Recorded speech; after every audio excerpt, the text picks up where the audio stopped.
এখন আমরা ত্রৈলোক্যনাথ মুখোপাধ্যায়ের লেখা ডমরুচরিত গ্রন্থের দ্বিতীয় গল্পটি শুনব। প্রথম পরিচ্ছেদ।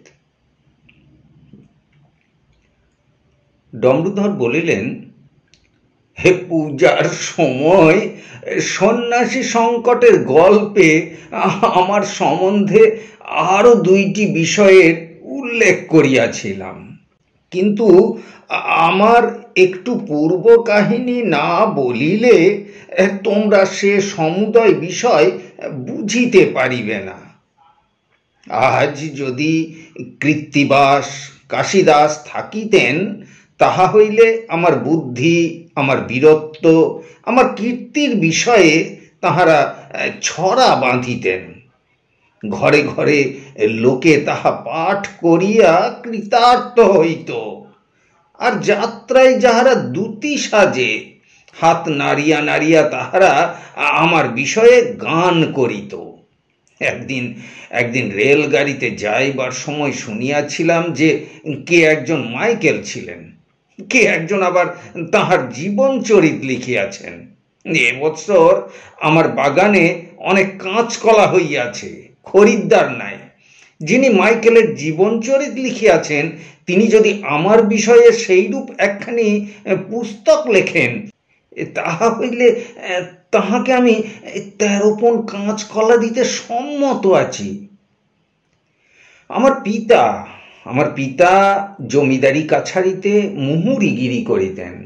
এই যৎসামান্য যাহা পাইতেন, অতি কষ্টে তাহাতে আমাদের দিনপাত হইত। মাতা পিতা থাকিতে আমার 1ম নম্বরের বিবাহ হইয়াছিল। তাহাদের পরলোক গমনে কলিকাতায় হরঘোষের কাপড়ের দোকানে কাজ করিতাম। মাহিনা 5 টাকা আর খাওয়া। যে বাড়িতে বাবুর বাসা ছিল, তাহার নিচের এক সেতালে ঘরে আমি থাকিতাম। বাবুর এক চাকরানী ব্যতীত অন্য চাকর ছিল না।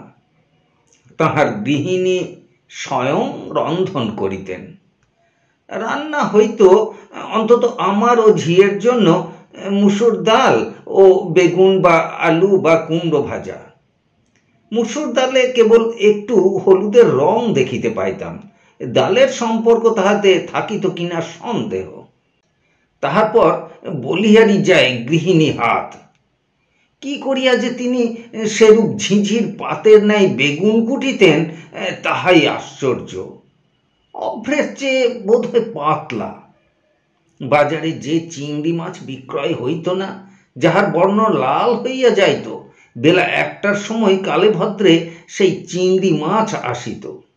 তাহার গন্ধে পাড়ার লোককে নাকে কাপড় দিতে হইত। সেই চিংড়ি মাছের ধরগুলি বাবু ও তাহার গৃহিণী খাইতেন। মাথাগুলি আমাদের জন্য ঝাল দিয়া রান্না হইত। যেদিন চিংড়ি মাছ হইত, সেদিন আমাদের আহ্লাদের সীমা থাকিত না। সেই পচা চিংড়ি অমৃত জ্ঞান করিয়া আমরা খাইতাম। 2 বার ভাত চাহিয়া লইতাম। অধিক ভাত খরচ হইত বলিয়া চিংড়ি কিছুদিন পরে বন্ধ হইয়া গিয়াছিল। তাহার পর 1 গাঁট তেঁতুল ট্যাকে করিয়া আমি ভাত খাইতে বসিতাম। তাহা দিয়া কোন রূপে ভাত উদরস্থ করিতাম। যাহা হোক, এই স্থানে যাহা আমি শিক্ষা পাইয়াছিলাম, পরে তাহাতে আমার বিশেষ উপকার হইয়াছিল। আমি বুঝিয়াছিলাম যে টাকা উপার্জন করিলেই টাকা থাকে না, টাকা খরচ না করিলেই টাকা থাকে। আমার বোধ হয় রাক্ষসগণ। আমার যখন 25 বৎসর বয়স, তখন আমার প্রথম গৃহিণীর কাল হইল। তাহার সন্তানাদি হয় নাই। তাহার পর 10 বৎসর পর্যন্ত আমার আর বিবাহ হইল না। আমার অবস্থা সেই, লোকে বিবাহ দিবে কেন? এই সময় পাশের বাড়ি আমাদের এক স্বজাতি ভাড়া লইলেন। তাহার নাম প্রহ্লাদ সেন। দোতলায় সপরিবারে তিনি বাস করিলেন। একজন আত্মীয়কে নিচের 2টি ঘর ভাড়া দিলেন। তাহার নাম গোলক দে। প্রহ্লাদবাবু কোনো বণিকের আপিসে কাজ করিতেন। অবস্থা নিতান্ত মন্দ ছিল না, তবে টাকা কড়ি কি গহনাপত্র কিছু ছিল না।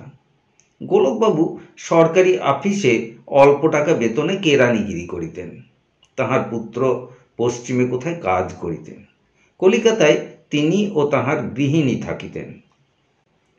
প্রহ্লাদবাবুর গৃহিণী, তাহার মাতা, এক বিধবা ভগিনী, 2 শিশুপুত্র ও এক কন্যা, তাহার পরিবার এই ছিল। এই সময়ে কন্যাটির বয়স 10 কি 11 ছিল। আমি তাহাকে যখন প্রথম দেখিলাম তখন অকস্মাৎ আমার মনে উদয় হইল, কে যেন আমার কানে কানে বলিয়া দিল যে, ডমরুধর, এই কন্যাটি তোমার দ্বিতীয় পক্ষ হইবে, তোমার জন্যই বিধাতা ইহাকে সৃষ্টি করিয়াছেন। কিন্তু কি করিয়া কন্যার পিতার নিকট কথা উত্থাপন করি? বয়স তখন আমার 35 বৎসর, রূপ আমার এই, অবস্থা আমার সেই। কথা উত্থাপন করিলে তিনি হয়তো হাসিয়া উড়াইয়া দিবেন, কিন্তু কিন্তু বিধাতার ভবিতব্য কে খণ্ডাইতে পারে। এই সময় এক ঘটনা ঘটিল। কন্যাটি নিদারুণ রোগ দ্বারা আক্রান্ত হইল। এই সূত্রে পাশের বাড়িতে আমি যাওয়া আসা করিতে লাগিলাম। আপনার কন্যা আজ কেমন আছে? 2 বেলা প্রহ্লাদবাবুকে সেই কথা জিজ্ঞাসা করিতে লাগিলাম। ক্রমে তাহাদের জন্য কিছু কাজকর্ম করিতে লাগিলাম। প্রয়োজন হইলে ঔষধ আনিয়া দিতাম ও ডাক্তারের বাড়ি যাইতাম। নিজের পয়সা দিয়া বড় বাজার হইতে ছাড়ানো বেদানা আনিয়া দিতাম। ডাক্তারের সঙ্গে বাড়ির ভিতর গিয়া 2-3 বার কন্যাটিকেও দেখিলাম। কন্যাটির রূপ ছিল না, তথাপি তাহাকে দেখিয়া আমার মন আরও মোহিত হইয়া গেল। এইরূপ আত্মীয়তার গুণে প্রহ্লাদবাবুর সহিত আমার অনেকটা সৌহার্দ্য জন্মিল। শুনিলাম যে কন্যাটির নাম মালতী। কেমন সুন্দর নাম দেখিয়াছ? নামটি শুনিলে কান জুড়ায়। ভগবানের কৃপায় মালতী আরোগ্য লাভ করিল।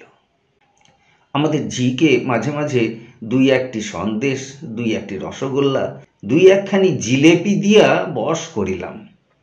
ক্রমে তাহার দ্বারা প্রহ্লাদবাবুর মাতা, স্ত্রী ও বিধবা ভগিনীর নিকট কথা উত্থাপন করাইলাম। প্রহ্লাদবাবুর ভগিনী সংসারের কর্ত্রী, যা বলিয়াছিলাম সে কথা তিনি হাসিয়া উড়াইয়া দিলেন। তিনি বলিলেন, কি ওই জলার ভূতটার সঙ্গে মালতীর বিবাহ দিব? পোড়া কপাল। কিন্তু কন্যার বিবাহের নিমিত্ত প্রহ্লাদবাবু বিব্রত ছিলেন। তাহার টাকা ছিল না। কি করিয়া কন্যাদায়ী হইতে তিনি উদ্ধার হইবেন সর্বদাই তাহা ভাবিতেছিলেন। সুতরাং ঝি যে প্রস্তাব করিয়াছিল সম্পূর্ণরূপে তিনি তাহা অগ্রাহ্য করিলেন না। তিনি বলিলেন, পুরুষ মানুষের পক্ষে 35 বৎসর কিছু অধিক নহে। তাহারপর রূপে কি করে, গুণ থাকিলেই হয়। মালতীর পীড়ার সময় সে আমাদের অনেক উপকার করিয়াছে। তাহাতে বোধ হয় যে ডমরুধর মন্দ লোক নহে।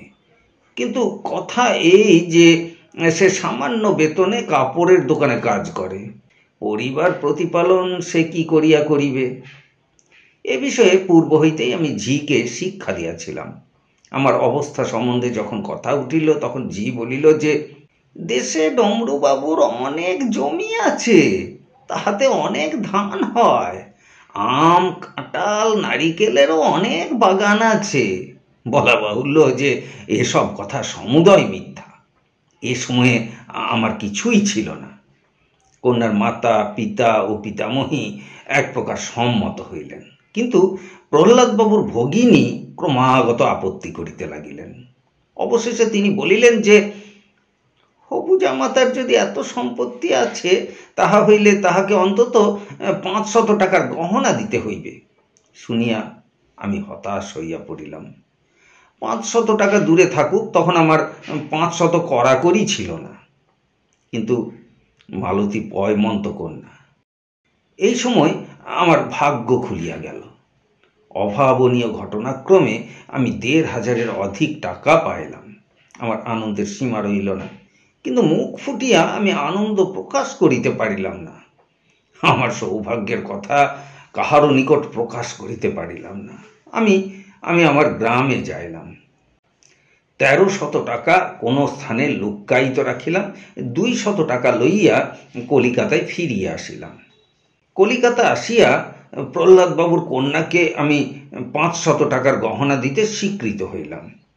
বিবাহের সমুদয় আয়োজন হইল। এ বিবাহে কোনো বিড়ম্বনা ঘটে নাই। শুভ দিনে শুভক্ষণে আমার দ্বিতীয়বারের বিবাহ কার্য সম্পন্ন হইয়া গেল। সেই দিন সন্ধ্যাবেলা কন্যার নিমিত্ত 500 টাকার গহনা আমি পাঠাইয়া দিয়াছিলাম। এই 500 টাকার গহনা আমি 100 টাকায় ক্রয় করিয়াছিলাম। দ্বিতীয় পরিচ্ছেদ। ইহার পর 6 মাস পরম সুখে অতিবাহিত হইয়া গেল। পাশেই শ্বশুরবাড়ি, সে স্থানে সর্বদাই আমার নিমন্ত্রণ হইত। আমার আদরের সীমা ছিল না। যখন আহার করিতে বসিতাম তখন এটা খাই কি সেটা খাই, সর্বদাই এই গোলে পড়িতাম। এত দ্রব্য তাহারা আমার সম্মুখে দিতেন, কিন্তু চিরদিন সমান যায় না। একদিন বেলা 9টার সময় আহার করিয়া দোকানে যাইবার উদ্যোগ করিতেছি, এমন সময় আমার শ্বশুরবাড়ির নিচের তলায় ঠিক আমার ঘরের পাশের ঘরে একটা ভয়ানক কোলাহল পড়িয়া গেল। আমি পূর্বেই বলিয়াছি যে আমার শ্বশুরবাড়ির নিচের তলায় গোলকবাবু নামে আমাদের একজন স্বজাতি বাস করিতেন। এ বাড়িতে আমার ঘর, সে বাড়িতে তাহার ঘর, ঠিক গায়ে গায়ে ছিল। এ বাড়িতে আমার ঘর যেরূপ স্যাঁতস্যাঁতে কদর্য ছিল, গোলকবাবুর ঘর সেরূপ ছিল না। তাহার ঘরটি খটখটে শুষ্ক ফিটফাট ছিল। তিনি নিজে সরকারি আপিসে কাজ করিতেন। পশ্চিমে কোথায় তাহার পুত্র কাজ করিত। তাহার অবস্থা নিতান্ত মন্দ ছিল না। গোলকবাবুর বয়স হইয়াছিল। কলিকাতায় কেবল তিনি নিজে ও তাহার বয়স্কা গৃহিণী থাকিতেন। গোলকবাবুর ঘরেই এই কোলাহল হইয়াছিল। গোল শুনিয়া আমি আমার শ্বশুর বাড়িতে দৌড়িয়া যাইলাম। মনে করিলাম হয়তো কোনো বিপদ ঘটিয়া থাকিবে। সে স্থানে গিয়া দেখিলাম যে আমার শ্বশুর বাড়ির সমুদয় লোক নিচে আসিয়াছেন। আমাকে দেখিয়া মালতী উপরে পলায়ন করিল। অন্যান্য স্ত্রীলোকেরা ঘোমটা টানিয়া দিলেন। আমার শ্বশুর মহাশয়ের নিকট শুনিলাম যে গোলকবাবুর পুত্র মাঝে মাঝে পিতার নিকট টাকা পাঠাইতেন। পিতা সেই টাকায় মোহর গাঁথাইয়া তাহার ঘরের প্রাচীরের গায়ে যে আলমারি আছে, একটি বগলি অর্থাৎ থলি করিয়া তাহার ভিতর রাখিয়া দিতেন। ক্রমে ক্রমে তিনি 100 মোহর গাঁথাইয়া আলমারির ভিতর রাখিয়াছিলেন। ঘরের প্রাচীরের গায়ে আলমারি, তাহাতে 4টি তক্তার খোপ ছিল। সম্মুখে কাঠের কপাট ছিল। কপাট সর্বদা চাবি বন্ধ থাকিত। গোলকবাবুর এই 100 মোহর চুরি গিয়াছিল। তাহার জন্যই এ গোলমাল। গোলকবাবু মনের দুঃখে নীরবে বসিয়া আছেন। তাহার স্ত্রী কাঁদিতেছেন। কবে চুরি গিয়াছে তাহা তিনি বলিতে পারেন না। তিনি বলিলেন যে 1 বৎসর পূর্বে ওই মোহরগুলি তিনি আলমারির ভিতর রাখিয়াছিলেন।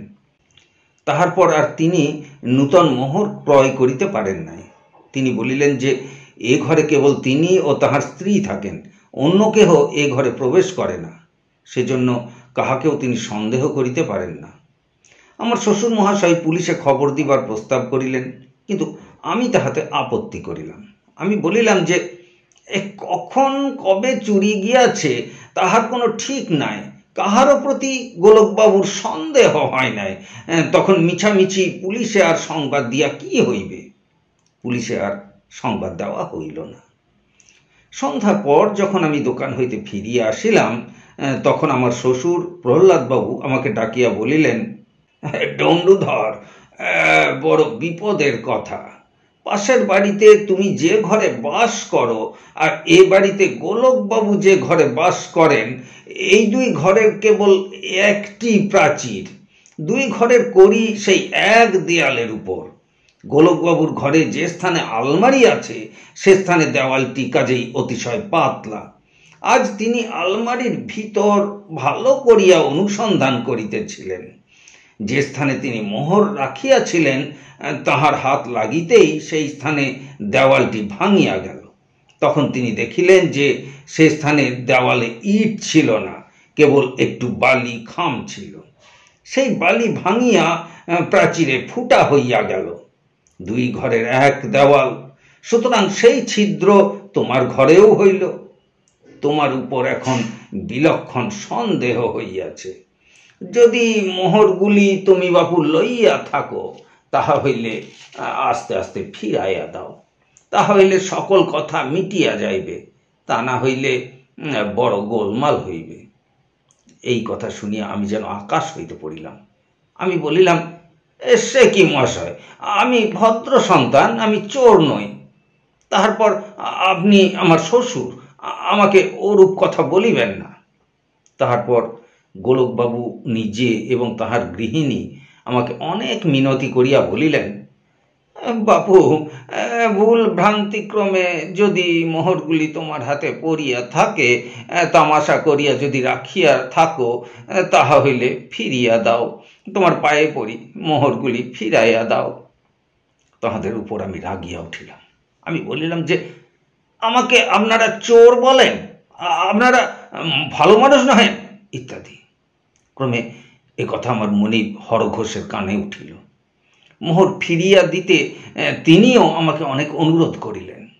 আমি তাহাকে বলিলাম, মহাশয়, আজ কয় বৎসর আপনার বাটিতে বাস করিতেছি, একটা পয়সা কখনো কি আপনার লইয়াছি? আমার প্রতি সন্দেহ হয় এমন কাজ কখনো কি আমি করিয়াছি? দিন কয়েক বিলক্ষণ গোল চলিল। দেখো লম্বোধর, মানুষ হাজার বুদ্ধিমান হোক, এরূপ কাজে একটা না একটা ভুল করে। আমিও তাহাই করিয়াছিলাম। এই অনেক দিনের কথা হইল, এখন আর প্রকাশ করিতে দোষ নাই। প্রকৃত ঘটনা এই হইয়াছিল, মশার দৌড়াতে রাত্রিতে আমার নিদ্রা হইত না। অনেক কষ্টে 5 শিকা দিয়া একটি মশারি কিনিয়াছিলাম। মশারিটি খাটাইবার নিমিত্ত দেওয়ালে একদিন পেরেক মারিতেছিলাম। পেরেক মারিতে হঠাৎ দেওয়ালের কতকটা বালি ভাঙিয়া পড়িল। সেই স্থানটিতে একটি ছিদ্র হইল। ছিদ্রের ভিতর আমি হাত দিলাম। হাতে কি এক ভারী দ্রব্য ঠেকিয়া গেল। বাহির করিয়া দেখিলাম যে মোহরপূর্ণ এক বগলি। তৎক্ষণাৎ আমি আমার ঘরের দ্বার বন্ধ করিয়া দিলাম। তারপর পুনরায় গর্তের ভিতর হাত দিয়া দেখিলাম যে তাহার অপর পার্শ্বে কাঠ। হাতে সেই কাঠ ঠেকিয়া গেল। তখন ইহার অর্থ কিছু বুঝিতে পারিলাম না, কিন্তু তাহার পর প্রকাশ হইল যে আমার ঘরের ও গোলকবাবুর ঘরে এক প্রাচীর, প্রাচীরের অপর পার্শ্বে গোলকবাবুর ঘরে আলমারি, আমার হাতে আলমারির কপাট ঠেকিয়াছিল। বলা বাহুল্য যে মোহরগুলি পাইয়া আমার যেন স্বর্গ লাভ হইল। চুপি চুপি সেইগুলি গণিতে লাগিলাম। আচ্ছা, শব্দ হয় সেজন্য একটি একটি করিয়া গণিলাম 100 মোহর। চিরকাল পরিশ্রম করিলেও কখনো আমি এত টাকা উপার্জন করিতে পারিতাম না। দেখিলাম যে এ সেকালের মোহর নহে, বিলাতি মোহর, যাহাকে লোকে গিনি বলে। পরদিন একটু বালি ও চুন আনিয়া দেওয়ালের ছিদ্রটি বুঝাইয়া দিলাম। তারপর বাজারে গিয়া মোহরগুলি বিক্রয় করিলাম। 1500 টাকার অধিক হইল। দেশে গিয়া 1300 টাকা কোনো এক নিভৃত স্থানে পুঁতিয়া রাখিলাম। বিবাহের নিমিত্ত বাকি টাকা কাছে রাখিয়া দিলাম। মোহর যে গিয়াছে, ভাগ্যে গোলকবাবু 6 মাস পর্যন্ত দেখেন নাই। যে সময় মোহর আমার হস্তগত হইয়াছিল, সে সময় যদি তিনি খোঁজ করিতেন, তাহা হইলে আমার আর বিবাহ হইত না। বলিতেছিলাম যে এই মোহর সম্বন্ধে আমি একটি ভুল করিয়াছিলাম। বড় বাজারে আমাদের কাপড়ের দোকানের পার্শ্বে এক পোদ্দারের দোকান ছিল। সেই দোকানে আমি মোহরগুলি বিক্রয় করিয়াছিলাম। একটু দূরে গিয়া যদি এ কাজ করিতাম, তাহা হইলে আর বিশেষ কোনো গণ্ডগোল হইত না। পাশেই দোকান, সেজন্য পোদ্দারের সঙ্গে কথা প্রসঙ্গে আমার মনিব হরঘোষ মহাশয় আমি যে মোহর বেচিয়াছিলাম তাহা জানিতে পারিলেন। প্রহ্লাদ বাবুকে তিনি বলিয়া দিলেন। সকলে জটলা করিয়া আমাকে মোহর বিক্রয়ের টাকা গোলকবাবুকে দিতে বলিলেন। আমি বলিলাম যে এ মোহর আমার মায়ের ছিল, মৃত্যুকালে মা আমাকে দিয়া গিয়াছিলেন। বিবাহে ও অন্যান্য বিষয়ে মোহর বিক্রয়ের টাকা আমি খরচ করিয়া ফেলিয়াছি। সে টাকা এখন আমি কোথায় পাইব? আর যদি থাকিত, তাহা হইলে কেনই বা দিব? অবশ্য আমার এ কথা তাহারা বিশ্বাস করিলেন না। যখন নিতান্ত আমার নিকট হইতে তাহারা টাকা আদায় করিতে পারিলেন না, তখন আমাকে পুলিশে দিবার নিমিত্ত তাহারা স্থির করিলেন। আমি মনে মনে ভাবিলাম, তাহাতে ক্ষতি কি? 1 বৎসর কি 2 বৎসর যদি আমার জেল হয়, তাহা হইলে মেয়াদ খাটিয়া পরে সেই টাকা লইয়া কোনরূপ ব্যবসা করিব। আর এখন যদি টাকাগুলি দিয়া দিই, তাহলে আমার দশা কি হইবে? ভগবান আমাকে মোহরগুলি দিয়াছেন, সে টাকা ফিরিয়া দিলে আমার মহাপাতক হইবে। কিন্তু আমাকে পুলিশে দেওয়া হইল না। আমার শাশুড়ি ঠাকুরানী কাঁদিয়া কাটিয়া কুরুক্ষেত্র করিলেন। অবশেষে সকলে মিলিয়া আমার নিকট হইতে গোলকবাবুর পুত্রের নামে 1000 টাকার হ্যান্ড নোট লিখিয়া লইলেন। আর আমি মালতীকে যে গহনাগুলি দিয়াছিলাম, প্রহ্লাদবাবু সেগুলি গোলকবাবুকে দিয়া দিলেন। তাহারা আরও অনুসন্ধান করিয়া জানিলেন যে আমার বিবাহের সময় যে জমি জেরাত বাগান বাগিচার কথা বলিয়াছিলাম, সে সমুদয় মিথ্যা। 3য় পরিচ্ছেদ। আমার নিকট হইতে ইহারা যখন হ্যান্ড নোট লিখিয়া লইলেন, তখন আমি মনে মনে ভাবিলাম, যত পারো হ্যান্ড নোট লিখিয়া লও, পুরস্ত আমি কখনোই করিব না। নালিশ করিবে, ডিক্রি করিবে, ডিক্রি ধুইয়া খাইও, কি বেচিয়া লইবে বাপু? বস্তুত এই হ্যান্ড নোটের 1টি পয়সাও আমাকে দিতে হয় নাই। ইহার কিছুদিন পরে গোলকবাবু কর্মত্যাগ করিয়া কাশী চলিয়া গেলেন। সে স্থানে তাহার ও তাহার স্ত্রীর মৃত্যু হইল। টাকা সম্বন্ধে তাহার পুত্র অনেকবার আমাকে পত্র লিখিয়াছিলেন, তাহার উত্তর আমি দিই নাই। দাঁড়াও, একবারেই যে টাকা আমাকে দিতে হয় নাই তাহা নহে, 2টা ছুরি, সে কথা পরে বলিব। হর ঘোষ আমাকে দোকান হইতে ছাড়াইয়া দিলেন, সেজন্য আমি কিছুমাত্র দুঃখিত হইলাম না। মনে জানি যে আমার সেই 1300 টাকা আছে। পূর্বেই মনে মনে স্থির করিয়াছিলাম যে সেই টাকা দিয়া হয় জমিদারি কিনিব, আর না হয় ব্যবসা করিব। কিন্তু যতদিন ওই হ্যান্ড নোটের ভয় থাকিবে, ততদিন কিছু করিব না। আমার শ্বশুর মহাশয় বলিলেন, তোমাকে আর আমার বাড়িতে আসিতে দিব না। আজ হইতে জানিলাম যে আমার কন্যা বিধবা হইয়াছে। তোমার মুখ দেখিলেও পাপ হয়, আর জন্মে অনেক পাপ করিয়াছিলাম যে সেজন্য তোমার হেন ইতরের হাতে আমি কন্যা দিয়াছি। তোমার ঘরে আমি কন্যা পাঠাইব না। আমি ভাবিলাম যে বটে, এখন আমার পুঁজি হইয়াছে, কি করিয়া অর্থ সঞ্চয় করিতে হয় হরঘোষের বাড়িতে তাহা আমি শিখিয়াছি। যেমন করিয়া পারি আমি ধনবান হইব। টাকা হইলে কেহ তখন জিজ্ঞাসা করে না যে অমুক কি করিয়া সম্পত্তিশালী হইয়াছে। জাল করিয়া হোক, চুরি করিয়া হোক, যেমন করিয়া লোক বড় মানুষ হোক না কেন, অমুকের টাকা আছে, এই কথা শুনিলেই ইতর ভদ্র সকলেই গিয়া তাহার পদলেহন করে, সকলেই তাহার পায়ে তৈলমর্দন করে। রও, একবার আমার টাকা হোক, তখন দেখিব যে তুমি বাছাধন আমার বাড়িতে ফ্যান চাটিতে যাও কি না। অবশ্য এসব মনের চিন্তা প্রকাশ করিলাম না, কিন্তু যথাকালে আমার সে ভবিষ্যৎবাণী পূর্ণ হইয়াছিল। আমার শ্বশুর মহাশয়ের রাগের আর একটি কারণ ছিল। মালতীকে আমি যে 500 টাকা গহনা দিয়াছিলাম, তাহা 100 টাকায় ক্রয় করিয়াছিলাম। 2খানি ব্যতীত সমুদয় অলঙ্কার কেমিক্যাল সোনার অর্থাৎ গিল্টির গহনা ছিল। সুতরাং গহনাগুলি পাইয়া গোলকবাবুর বিশেষ লাভ হয় নাই। হরঘোষের দোকান হইতে বাহির হইয়া কিছুদিন আমি সুন্দরবনের এক আবাদে চাকরি করিয়াছিলাম। সেই সময় আবাদ সম্বন্ধে আমার অভিজ্ঞতা জন্মিল। কিছুদিন পরে যখন হ্যান্ড নোটের ভয় যাইল, তখন নিজের জন্য আমি একটি আবাদ খুঁজিতে লাগিলাম। খুঁজিতে খুঁজিতে শুনিলাম যে দূরে নিবিড় বনের নিকট এক আবাদ সুলভ মূল্যে বিক্রয় হইবে। যাহার আবাদ, তাহার নিকট গিয়া সমুদয় তত্ত্ব আমি অবগত হইলাম। তিনি বলিলেন যে এই আবাদ তিনি 5000 টাকায় ক্রয় করিয়াছিলেন। নোনা জল প্রবেশ নিবারণের নিমিত্ত ইহাতে তিনি ভেরি অর্থাৎ বাঁধ বাঁধিয়েছিলেন। পানীয় জলের নিমিত্ত পুষ্করিণী খনন করিয়াছিলেন।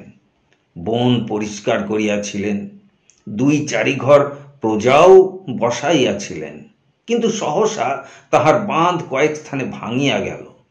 আবাদের ভিতর নোনা জল প্রবেশ করিল, প্রজাগণ পলায়ন করিল। সে আবাদ পুনরায় বনে আবৃত হইয়া পড়িল।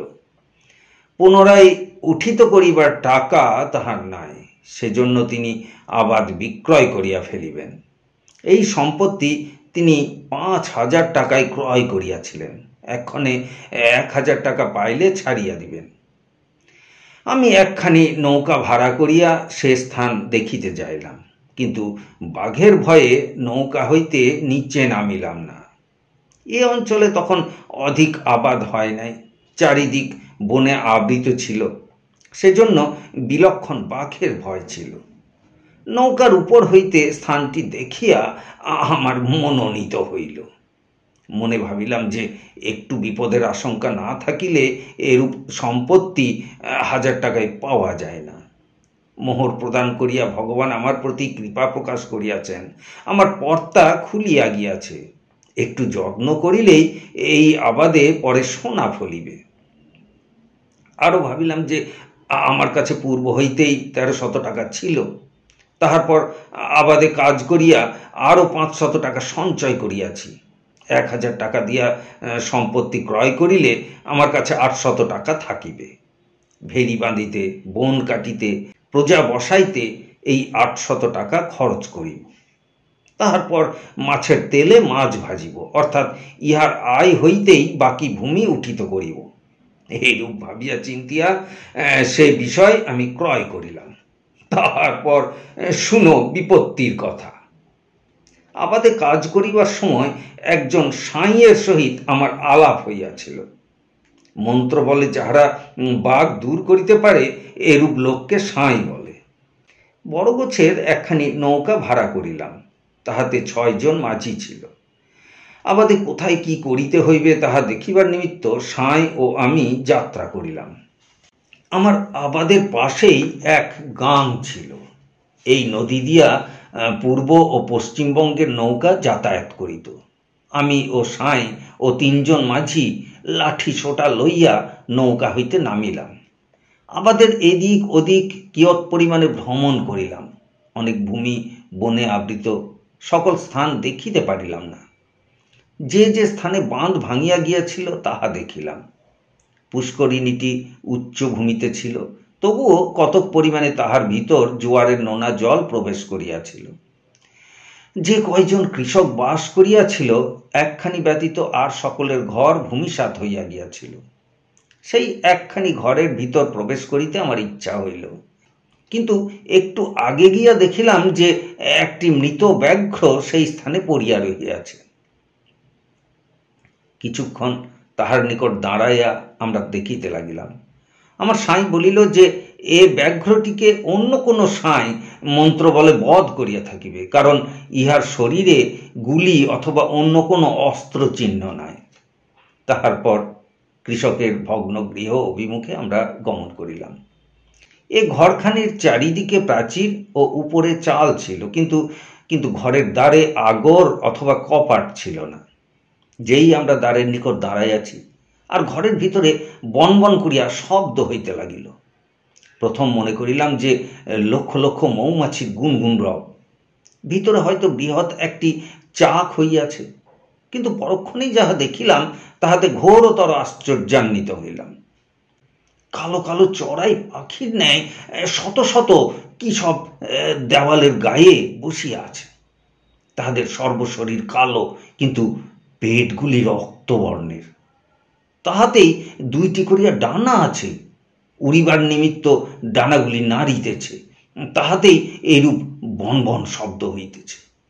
রক্তবর্ণের কোনো দ্রব্য খাইয়া পেট পূর্ণ করিয়াছে, সেজন্য উড়িতে পারিতেছে না।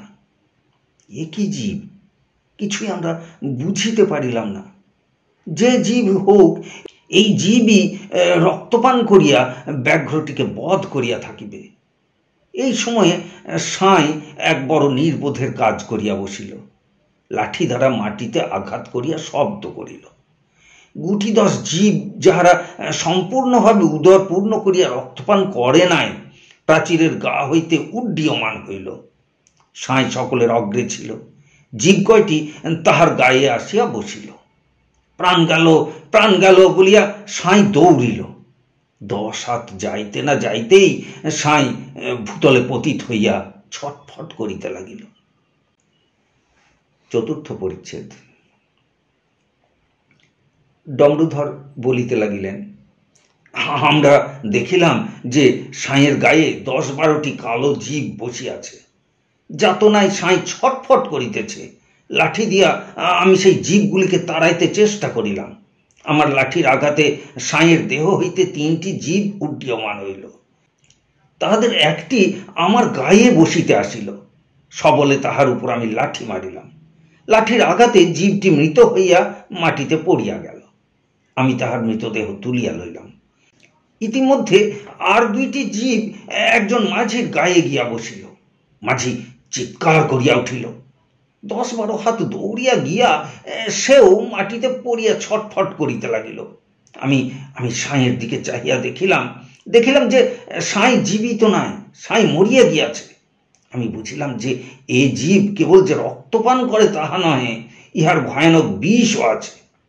তখন অবশিষ্ট 2 জন মাঝির সহিত আমি দৌড়িয়া নৌকায় গিয়া উঠিলাম ও তৎক্ষণাৎ নৌকা ছাড়িয়া দিয়া সে স্থান হইতে পলায়ন করিলাম। নৌকায় বসিয়া আমি ভাবিতে লাগিলাম। মনে করিলাম যে মোহর বিক্রয়ের টাকাগুলি বুঝি জলাঞ্জলি দিলাম, পাপের ধন বুঝি প্রায়শ্চিত্তে গেল। এখন বুঝিতে পারিলাম যে 5,000 টাকার সম্পত্তি কেন সে লোক 1,000 টাকায় বিক্রয় করিয়াছে। যে জীবটাকে লাঠি দিয়া মারিয়াছিলাম, যাহার মৃতদেহ আমি তুলিয়া লইয়াছিলাম, তাহা এখনো পর্যন্ত আমার হাতেই ছিল। নৌকার উপর রাখিয়া সেইটিকে নিরীক্ষণ করিয়া দেখিতে লাগিলাম। কিছুক্ষণ উল্টাইয়া পাল্টাইয়া আমি ঘোরতর আশ্চর্যান্বিত হইলাম। দেখিলাম যে সে অন্য কোনো জীব নহে, বৃহৎ মশা, চড়াই পাখির ন্যায় বৃহৎ মশা।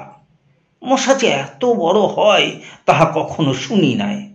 শরীরটি চড়াই পাখির ন্যায় বড়, সুঁড়টি বৃহৎ জোঁকের ন্যায়। ডাক্তারেরা যেরূপ ছুরি দিয়া ফোড়া কাটে সুঁড়ের আগায়, সেইরূপ ধারালো পদার্থ আছে। জীবজন্তু অথবা মানুষের গায়ে বসিয়া প্রথম সেই ছুরি দিয়া কতক চর্ম ও মাংস কাটিয়া লয়, তারপর সেই স্থানে সুঁড় বসাইয়া রক্তপান করে। কেবল যে রক্তপান করিয়া জীবজন্তুর প্রাণ বিনষ্ট করে তাহা নহে, ইহাদের ভয়ানক বিষ আছে। সেই বিষে অপর প্রাণী ধরফর করিয়া মরিয়া যায়। লম্বোদর জিজ্ঞাসা করিলেন, কি করিয়া জানিলে যে সে জীব কোন নূতন প্রকার পক্ষী নহে? ডমরুধর উত্তর করিলেন, পক্ষীদের 2টি পা থাকে, ইহার 6টি পা। পক্ষীদের ডানায় পালক থাকে, ইহার ডানায় পালক ছিল না। পক্ষীদের ঠোঁট থাকে, ঠোঁটের স্থানে ইহার সুঁড় ছিল। পক্ষীদের শরীরে হাড় থাকে, ইহার শরীর কাদার ন্যায় নরম। সেই জন্য আমি স্থির করিলাম যে ইহা পক্ষী নহে, মশা। লম্বোদর বলিলেন, মশা যে এত বড় হয় তাহা আমার বিশ্বাস হয় না। শঙ্কর ঘোষ বলিলেন, কেন বিশ্বাস হইবে না? হস্তি বৃহৎ মশা ব্যতীত আর কিছুই নহে। মশারও সুঁড় আছে, হস্তিরও সুঁড় আছে। তবে হস্তি যদি রক্তপান করিত তাহা হইলে পৃথিবীতে অপর কোনো জীব জীবিত থাকিত না। সেই জন্য হাতি গাছপালা খাইয়া প্রাণ ধারণ করে। ডমরুধর বলিলেন, তাহা ভিন্ন, আমি এ কথার প্রমাণ রাখিয়াছি। যেমন সেই বাঘের গল্পের প্রমাণ স্বরূপ আমি বাঘের ছালখানি ঘরে রাখিয়াছি, সেইরূপ এই মশার প্রমাণ স্বরূপ আমি জোঁক রাখিয়াছি। আমাদের গ্রামের নিকট যে বিল আছে, মশার সুঁড়টি কাটিয়া আমি সেই বিলে ছাড়িয়া দিয়াছিলাম। সেই সুঁড় হইতে এখন অনেক বড় বড় জোঁক হইয়াছে। আমার কথায় তোমাদের প্রত্যয় না হয়, জলায় একবার নামিয়া দেখো। প্রমাণ ছাড়া আমি কোনো কথা বলি না। লম্বোধর বলিলেন, মশার সুঁড় পচিয়া জোঁক হইতে পারে না। শঙ্কর ঘোষ বলিলেন, কেন হইবে না? সেদ হইতে সেদজ জীব হয়, বাদাবনের পাতা পচিয়া চিংড়ি মাছ হয়। কোনো বিয়ে অথবা MA অথবা কি একটা পাশ করা লোক এই কৃষিকার্য সম্বন্ধে একখানা বাংলা স্কুল পাঠ্য পুস্তক লিখিয়াছিলেন। পুদিনা গাছ সম্বন্ধে তাহাতে তিনি এরূপ লিখিয়াছিলেন, এক খণ্ড দড়িতে গুড় মাখাইয়া বাহিরে বাঁধিয়া দিবে, গুড়ের লোভে তাহাতে মাছি বসিয়া মল ত্যাগ করিবে, মাছির মল মূত্রে দড়িটি যখন পূর্ণ হইবে তখন সেই দড়ি রোপণ করিবে, তাহা হইতে পুদিনা গাছ উৎপন্ন হইবে। মক্ষিকার বিষ্ঠাই যদি পুদিনা গাছ হইতে পারে, তাহলে মশার সুর হইতে যোগ হইবে না কেন? দণ্ডধর বলিতে লাগিলেন, যাহা হোক, আমার বড়ই চিন্তা হইল। এত কষ্টের টাকা সব বৃথাই গেল, তাহা ভাবিয়া আমার মন আকুল হইল। কিন্তু আমি সহজে কোনো কাজে হতাশ হই না। এই গ্রামে ফিরিয়া আসিয়া অনেক ভাবিয়া চিন্তিয়া বৃহৎ একটি মশারি প্রস্তুত করিলাম। কাপড়ের মশারি নহে, নেটের মশারিও নহে, জেলেরা যে জাল দিয়া মাছ ধরে সেই জালের মশারি। তারপর 5 জন সাঁওতালকে চাকর রাখিলাম। একখানি নৌকা ভাড়া করিয়া সেই 5 জন সাঁওতাল সঙ্গে পুনরায় আবাদে গমন করিলাম। ধীরে ধীরে আমরা নৌকা হইতে নামিলাম। চারি কোণে 4টি বাঁশ দিয়া 4 জন মাঝি ভিতর হইতে মশারি উচ্চ করিয়া ধরিল। তীর ধনু হাতে লইয়া চারিপার্শ্বে 4 জন সাঁওতাল দাঁড়াইল। একজন সাঁওতালের সহিত আমি মশারির মাঝখানে রহিলাম। মশারির ভিতর থাকিয়া আমরা 10 জন আবাদের অভ্যন্তরে অগ্রসর হইতে লাগিলাম। অধিক দূর যাইতে হয় নাই। বৃহৎ মশকগণ বোধ হয় অনেকদিন উপবাসী ছিল। মানুষের গন্ধ পাইয়া পালে পালে তাহারা মশারির গায়ে আসিয়া বসিল, কিন্তু মশারির ভিতর প্রবেশ করিতে পারিল না। সাঁওতাল 5 জন ক্রমাগত তাহাদিগকে তীর দিয়া বধ করিতে লাগিল। সেদিন আমরা 2500 মশা মারিয়াছিলাম। সন্ধ্যাবেলা কাজ বন্ধ করিয়া পুনরায় নৌকায় ফিরিয়া আসিলাম। সাঁওতালগণ 1 ঝুড়ি মৃত মশা সঙ্গে আনিয়াছিল। সুর ও ডানা ও পা ফেলিয়া দিয়া সাঁওতালেরা মশা পোড়াইয়া ভক্ষণ করিল। তাহারা বলিল যে ইহার মাংস অতি উপাদেয়, ঠিক বাদুরের মাংসের মতো। আমাকে একটু চাখিয়া দেখিতে বলিল, কিন্তু আমার রুচি হইল না। পরদিন আমরা 2000 মশা বধ করিলাম। তাহার পরদিন 1600, তাহার পরদিন 1200। এইরূপ প্রতিদিন মশার সংখ্যা কম হইতে লাগিল। 35 দিনে মশা একেবারে নিঃশেষ হইয়া গেল। হয় আমরা সমুদয় মশা মারিয়া ফেলিলাম, আর না হয় অবশিষ্ট মশা নিবিড় বনে পলায়ন করিল। সেই অবধি আমার আবাদে এ বৃহৎ জাতীয় মশার উপদ্রব হয় নাই। মশার হাত হইতে অর্থাৎ সুর হইতে পরিত্রাণ পাইয়া আমি আমাদের চারিদিকে পুনরায় ভেরি বাঁধাইলাম। বন কাটাইয়া ও পুষ্করিণীর সংস্কার করিয়া কয়েক ঘর প্রজা বসাইলাম। এই সমুদয় কাজ করিতে আমার 800 টাকা খরচ হইয়া গেল। তখন দেখিলাম যে আরও 1000 টাকা খরচ না করিলে কিছুই হইবে না। সে 1000 টাকা পাই কোথায়?